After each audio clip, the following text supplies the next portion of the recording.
Tak jsme v Alpách, 2000 metrů vysoko.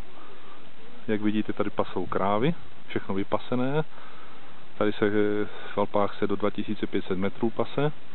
V Tatrách se nepase vůbec nic, tam je to všechno zablokované. Belianské Tatry, tam je i vstup zakázaný pro lidi, ale v roce 40-42 se tam páslo 2000 kráv.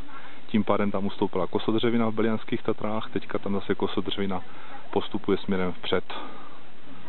Tady to umí skloubit pasení kráv a ty luky jsou daleko pestřejší než Krkonoše nebo Tatry, které jsou zablokované.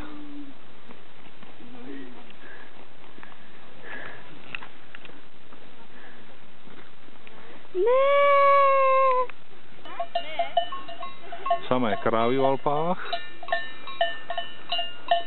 Pojď sem, babušo. Nikomu to nevadí, ale nám je sníh.